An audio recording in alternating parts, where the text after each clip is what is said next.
ಚಿತ್ರದುರ್ಗದಲ್ಲಿ ಇವತ್ತು ಶೋಷಿತ ವರ್ಗಗಳ ಸಮಾವೇಶ ನಡೆಯೋದಕ್ಕಿದೆ. ಇದೇ ಸಂದರ್ಭದಲ್ಲಿ ಜಾತಿ ಗಣತಿಯ ವರದಿಯ ಕುರಿತು ಆಗ್ರಹಿಸ್ತಾ ಇದ್ದಾರೆ. ಎಚ್ ಕಾಂತರಾಜ್ ಜಾತಿ ಜನಗಣತಿ ವರದಿ ಜಾರಿಗೆ ಆಗ್ರಹಿಸ್ತಾ ಇದ್ದಾರೆ. ಚಿತ್ರದುರ್ಗದಲ್ಲಿ ಇವತ್ತು ಶೋಷಿತ ವರ್ಗಗಳ ಸಮಾವೇಶವಿದೆ. ಈ ಸಮಾವೇಶದ ಮೂಲಕ ರಾಜಕೀಯ ಸಂದೇಶವನ್ನ ರವಾನೆ ಮಾಡೋದಕ್ಕೆ ಮುಂದಾದ್ರ ಅನ್ನುವಂಥ ಪ್ರಶ್ನೆ ಉದ್ಭವಿಸ್ತಾ ಇದೆ. ಸಿಎಂ ಸಿದ್ದರಾಮಯ್ಯನವರ ನಿರ್ಧಾರಕ್ಕೆ ಬೆಂಬಲ ನೀಡುವಂತಹ ಸಾಧ್ಯತೆ ಇದೆ. ಇವನ್ ಸಮಾವೇಶದಲ್ಲಿ ಶೋಷಿತ ವರ್ಗಗಳ ಸಮಾವೇಶದಲ್ಲಿ ಲಕ್ಷಾಂತರ ಮಂದಿ ಭಾಗಿಯಾಗುವ ನಿರೀಕ್ಷೆ ಇದೆ. ಸುಮಾರು 150 ಎಕರೆ ವಿಸ್ತೀರ್ಣದಲ್ಲಿ ವಿಶಾಲವಾದಂತಹ ವೇದಿಕೆಯನ್ನು ನಿರ್ಮಾಣ ಮಾಡಲಾಗಿದೆ. ಪೆಂಡಾಲನ್ನು ಹಾಕಲಾಗಿದೆ. ಸಮಾವೇಶಕ್ಕೆ ಏನೇನು ಬೇಕೋ ಎಲ್ಲಾ ಸಿದ್ಧತೆಗಳನ್ನು ಮಾಡಿಕೊಳ್ಳಲಾಗಿದೆ. ಈ ಸಮಾವೇಶದಲ್ಲಿ ವಿವಿಧ ಹಕ್ಕೊತ್ತಾಯಗಳ ಮಂಡನೆ ಆಗಲಿಕ್ಕಿದೆ. ಎಚ್ ಕಾಂತರಾಜ್ ಜಾತಿ ಜನಗಣತಿ ವರದಿ ಜಾರಿಗೆ ಆಗ್ರಹಿಸೋದಕ್ಕೆ ಮುಂದಾಗ್ತಾ ಇದ್ದಾರೆ. ಆ ಮೂಲಕ ರಾಜಕೀಯ ಸಂದೇಶವನ್ನ ಈ ಸಮಾವೇಶದಲ್ಲಿ ರವಾನೆ ಮಾಡೋ ಸಾಧ್ಯತೆ ದಟ್ಟವಾಗಿ ಕಾಣಿಸ್ತಾ ಇದೆ. ಚಿತ್ರದುರ್ಗದಲ್ಲಿ ಇವತ್ತು ಶೋಷಿತ ವರ್ಗಗಳ ಸಮಾವೇಶ ನಡೆಯೋದಕ್ಕಿದೆ. ಅದಕ್ಕೆ ಈಗಾಗಲೇ ಪೆಂಡಾಲ್ ಆಗಿರ್ಬೋದು, ವೇದಿಕೆ ಆಗಿರ್ಬೋದು, ಎಲ್ಲವೂ ಕೂಡ ಸಿದ್ಧತೆ ಆಗಿರೋದನ್ನು ಗಮನಿಸ್ತಾ ಇದ್ದೀವಿ. ಸುಮಾರು 150 ಎಕರೆ ವಿಸ್ತೀರ್ಣದಲ್ಲಿ ವೇದಿಕೆ ನಿರ್ಮಾಣವಾಗಿದೆ. ಬರುವಂತಹ ಜನರಿಗೆ ಆಸನದ ವ್ಯವಸ್ಥೆಯನ್ನು ಮಾಡಲಾಗಿದೆ.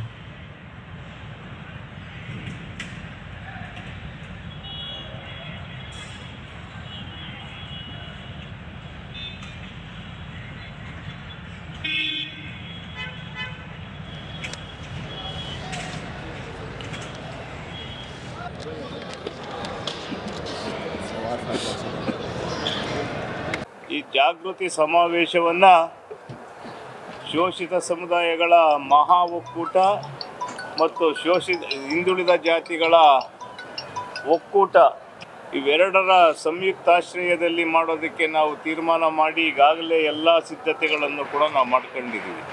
ಈ ಒಂದು ಐತಿಹಾಸಿಕವಾದಂತಹ ಈ ಒಂದು ಸಮಾವೇಶ ಯಾವತ್ತೂ ಸೇರಿರಬಾರ್ದು, ಮುಂದೇನೂ ಸೇರಬಾರ್ದು.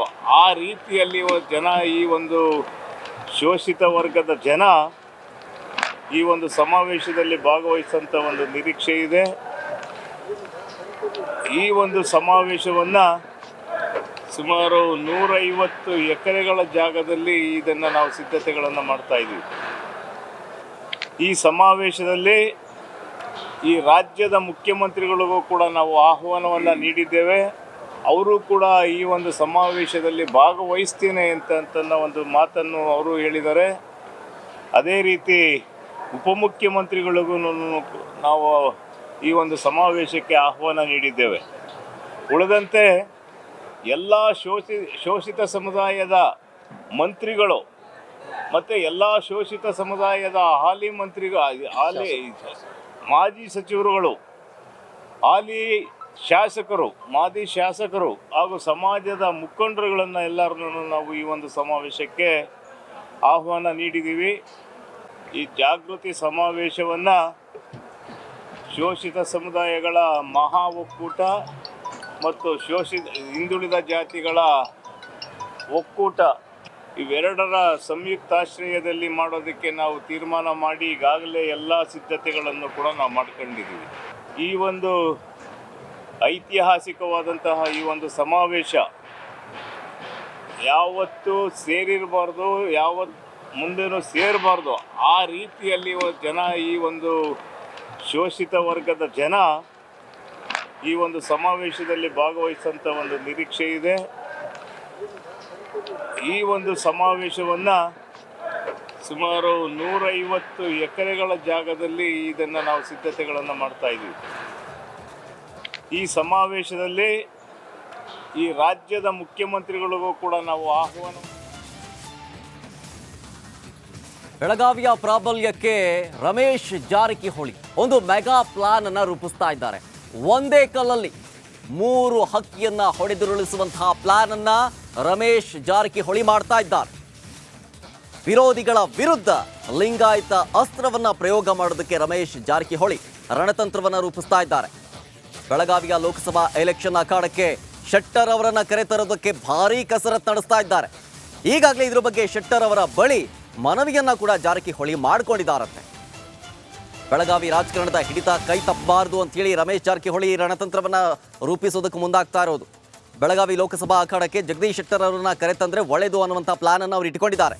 ಆ ಮೂಲಕ ಒಂದೇ ಏಟಿಗೆ 3 ಹಕ್ಕಿಗಳನ್ನು ಹೊಡೆದುರುಳಿಸುವಂತಹ ಹೊಸ ಅಸ್ತ್ರವನ್ನ ಪ್ರಯೋಗ ಮಾಡೋದಕ್ಕೆ ರಮೇಶ್ ಜಾರಕಿಹೊಳಿ ಮುಂದಾಗಿದ್ದಾರೆ. ಒಂದ್ ಕಡೆ ರಾಜಕೀಯ ವಿರೋಧಿ ಲಕ್ಷ್ಮೀ ಹೆಬ್ಬಾಳ್ಕರ್ ಅವರನ್ನ ಕಟ್ಟಾಕೋದಕ್ಕೆ ಭಾರಿ ಕಸರತ್ತು ನಡೆಸ್ತಾ ಇದ್ದಾರೆ ರಮೇಶ್ ಜಾರಕಿಹೊಳಿ ಅವರು. ಮೃಣಾಲ್ ಹೆಬ್ಬಾಳ್ಕರ್ಗೆ ಕಾಂಗ್ರೆಸ್ ಟಿಕೆಟ್ ಡಿಮ್ಯಾಂಡ್ ಕೊಡ್ತಾ ಇರುವಂತಹ ಬೆನ್ನಲ್ಲೇ ರಮೇಶ್ ಜಾರಕಿಹೊಳಿ ಅಲರ್ಟ್ ಆಗಿದ್ದಾರೆ. ಪ್ರಭಾಕರ್ ಕೋರೆ ಆಗಿರ್ಬೋದು, ಮಹಂತೇಶ್ ಕವಟಗಿಮಠರಿಂದಲೂ ಕೂಡ ಟಿಕೆಟ್ಗಾಗಿ ಭಾರಿ ಲಾಬಿ ನಡೆಸಲಾಗ್ತಾ ಇದೆ. ಈ ಎಲ್ಲ ಬೆಳವಣಿಗೆಗಳ ಮಧ್ಯೆ ರಮೇಶ್ ಜಾರಕಿಹೊಳಿ ಈ ಮೆಗಾ ಪ್ಲಾನ್ ಅನ್ನು ರೂಪಿಸ್ತಾ ಇದ್ದಾರೆ. ಇದ್ರ ಬಗ್ಗೆ ಹೆಚ್ಚಿನ ಡೀಟೇಲ್ಸ್ ಕೊಡ್ತಾರೆ ನಮ್ಮ ಪ್ರತಿನಿಧಿ ಸುರೇಶ್ ನೇರ ಸಂಪರ್ಕದಲ್ಲಿ. ಸುರೇಶ್, ಬೆಳಗಾವಿಯ ಪ್ರಾಬಲ್ಯವನ್ನ ಹೆಚ್ಚು ಮಾಡ್ಕೊಳ್ಳೋದಕ್ಕೆ ರಮೇಶ್ ಜಾರಕಿಹೊಳಿ ಅವರು ಏನೆಲ್ಲ ಸ್ಟ್ರಾಟಜಿಗಳನ್ನ ಮಾಡ್ಕೊಳ್ತಾ ಇದ್ದಾರೆ ಅಂತ ಹೇಳಿ.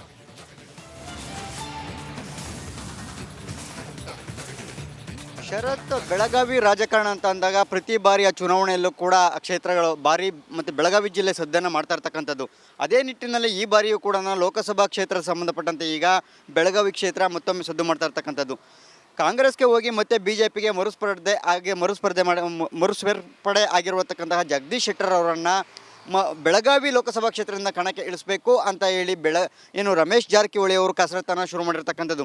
ಈಗಾಗಲೇ ರಾಜ್ಯ ನಾಯಕರ ಬಳಿ ಕೂಡ ಈ ಸಂಬಂಧಪಟ್ಟಂತೆ ಲಾಬಿಯನ್ನು ಮಾಡಿದ್ದಾರೆ. ಒಂದು ಕಡೆ ರಮೇಶ್ ಜಾರಕಿಹೊಳಿ ಅವರು ತಮ್ಮ ಬೆಳಗಾವಿ ಜಿಲ್ಲೆ ಏನಿದೆ ಆ ಬೆಳಗಾವಿ ಜಿಲ್ಲೆಯ ಮೇಲಿನ ರಾಜಕೀಯ ಹಿಡಿತ ಕೈ ತಪ್ಪಬಾರ್ದು ಅನ್ನೋ ನಿಟ್ಟಿನಲ್ಲಿ ಈ ಒಂದು ಗೇಮ್ ಪ್ಲಾನನ್ನು ಮಾಡಿರ್ತಕ್ಕಂಥದ್ದು. ಒಂದು ಕಡೆಗೆ ಕಾಂಗ್ರೆಸ್ನಿಂದ ಲಕ್ಷ್ಮೀ ಹೆಬ್ಬಾಳ್ಕರ್ ಏನಿದ್ದಾರೆ ಅವರ ಪುತ್ರ ಮೃಣಾಲ್ ಹೆಬ್ಬಾಳ್ಕರ್ಗೆ ಈ MP ಕ್ಷೇತ್ರಕ್ಕೆ MP ಟಿಕೆಟ್ಗೆ ಪ್ರಯತ್ನವನ್ನು ಮಾಡ್ತಾ ಇರ್ತಕ್ಕಂಥದ್ದು. ಈಗ ಎಲ್ಲ ಒಂದು ಕಡೆ ಅಂದರೆ ರಮೇಶ್ ಜಾರಕಿಹೊಳಿ ಅವರಿಗೆ ರಾಜಕೀಯವಾಗಿ ವಿರೋಧಿಯಾಗಿರ್ತಕ್ಕಂಥ ಲಕ್ಷ್ಮೀ ಹೆಬ್ಬಾಳ್ಕರ್ ಅವರ ಪುತ್ರ ಒಂದು ವೇಳೆ ಸ್ಪರ್ಧಿಸಿದೆ ಆದರೆ ಅವರಿಗೆ ಮತ್ತಷ್ಟು ಅಂದರೆ ಕ್ಷೇತ್ರದ ಗೆಲ್ಲುವಂತಹ ಸ್ಪರ್ಧೆ ಕಠಿಣ ಆಗೋ ಸಾಧ್ಯತೆಗಳು ಇರ್ತಕ್ಕಂಥದ್ದು. ಮತ್ತೊಂದು ಕಡೆ BJPಯಿಂದ ಮಹಂತೇಶ್ ಕವಟಗಿಮಠ ಇರ್ಬೋದು, ಹಾಗೇನೇ ಪ್ರಭಾಕರ್ ಕೋರೆ ಇಬ್ಬರೂ ಕೂಡ ಲೋಕಸಭಾ ಟಿಕೆಟ್ಗೆ ಪೈಪೋಟಿಯಲ್ಲಿ ಇರ್ತಕ್ಕಂಥವ್ರು. ಸೊ ಇವರಿಬ್ಬರೂ ಈ ಜೊತೆಯಲ್ಲಿ ರಮೇಶ್ ಜಾರಕಿಹೊಳಿಗೆ ಯಾರಿಗೂ ಕೂಡ ಅಷ್ಟು ರಾಜಕೀಯವಾಗಿ ಅಂಥ ಸಂಬಂಧಗಳಿಲ್ಲ, ಅಂತ ಅಷ್ಟು ವಿಶ್ವಾಸದಲ್ಲಿ ಕೂಡ ಇಲ್ಲ. ಸೊ ಹೀಗಾಗಿ ತಮಗೆ ಅತ್ಯಂತ ಆಪ್ತರಾಗಿರ್ತಕ್ಕಂತಹ ಜಗದೀಶ್ ಶೆಟ್ಟರ್ ಅವರನ್ನು ಲೋಕಸಭಾ ಕ್ಷೇತ್ರಕ್ಕೆ ಬೆಳಗಾವಿಗೆ ಕರೆ ತಂದಿದ್ದೆ. ಆದರೆ ಅವರನ್ನು ಗೆಲ್ಲಿಸ್ಕೊಳ್ಳುವಂಥ ಜವಾಬ್ದಾರಿ ಕೂಡ ನಂದು ಅಂತಕ್ಕಂಥದ್ದು ಮೂಲಕ ಈಗಾಗಲೇ ರಾಜ್ಯ ನಾಯಕರಿಗೂ ಕೂಡ ಒಂದು ಭರವಸೆಯನ್ನು ಕೊಟ್ಟಿರ್ತಕ್ಕಂಥದ್ದು. ಜೊತೆಗೆ ಈ ಮೂಲಕ ನಮಗೆ ಬೆಳಗಾವಿಗೆ ಜಗದೀಶ್ ಶೆಟ್ಟರ್ನ ಕಳಿಸ್ಕೊಡಿ ಅಂತೇಳಿ ಲಾಬಿನ ಮಾಡಿರ್ತಕ್ಕಂಥದ್ದು. ಈಗಾಗಲೇ ಜಗದೀಶ್ ಶೆಟ್ಟರ್ ಅವರ ಬಳಿ ಕೂಡ ಮನವಿಯನ್ನು ಕೂಡ ರಮೇಶ್ ಜಾರಕಿಹೊಳಿ ಮಾಡ್ಕೊಂಡಿದ್ದಾರೆ ಅಂತ ಹೇಳಿ ನಮಗೆ ಆಪ್ತ ಮೂಲಗಳಿಂದ ತಿಳಿದುಬಂದಿರುವಂತಹ ಮಾಹಿತಿ. ಸೊ ಈ ಮೂಲಕ ಜಗದೀಶ್ ಶೆಟ್ಟರ್ ಅವರೇನೆ ಅತ್ಯಂತ ಆಪ್ತರಾಗಿರೋದ್ರಿಂದ ಅವ್ರು ಬೆಳಗಾವಿ ಕ್ಷೇತ್ರಕ್ಕೆ ಬಂದಿದ್ದೆ. ಆದರೆ ಖಂಡಿತವಾಗಲೂ ಜಿಲ್ಲೆಯ ಹಿಡಿತ ಮತ್ತೆ ತಮ್ಮ ಒಂದು ತೆಕ್ಕೆಯಲ್ಲೇ ಇರುತ್ತೆ ಅಂತಕ್ಕಂಥ ಲೆಕ್ಕಾಚಾರ ರಮೇಶ್ ಜಾರಕಿಹೊಳಿ ಅವರು ಮಾಡಿರ್ತಕ್ಕಂಥದ್ದು. ಸೊ ಹೀಗಾಗಿ ಮುಂದಿನ ದಿನಗಳಲ್ಲಿ ವರಿಷ್ಠರು ಯಾರಿಗೆ ಬೆಳಗಾವಿಗೆ ಟಿಕೆಟನ್ನು ಕೊಡ್ತಾರೆ ಅಂತಕ್ಕಂಥದ್ದು ಭಾಳ ಕುತೂಹಲ. ಯಾಕೆಂದರೆ ಒಂದು ಕಡೆ ಮಂಗಳ ಅಂಗಡಿಯವರು ಕೂಡ ಇದ್ದಾರೆ. ಮಂಗಳ ಅಂಗಡಿಯವರು ಅವರ ಕುಟುಂಬಸ್ಥರಿಗೆ ಕೊಡಬೇಕು ಅಂತಕ್ಕಂಥ ಒಂದು ಆಗ್ರಹಗಳು ಇದೆ. ಆದರೆ ವರಿಷ್ಠರು ಜಗದೀಶ್ ಶೆಟ್ಟರ್ಗೆ ಮಣೆ ಹಾಕ್ತಾರಾ ಅಥವಾ ಮಂಗಳ ಅಂಗಡಿಯವರ ಕುಟುಂಬಸ್ಥರಿಗೆ ಮಣೆ ಹಾಕ್ತಾರಾ ಅಂತಕ್ಕಂಥದ್ದನ್ನು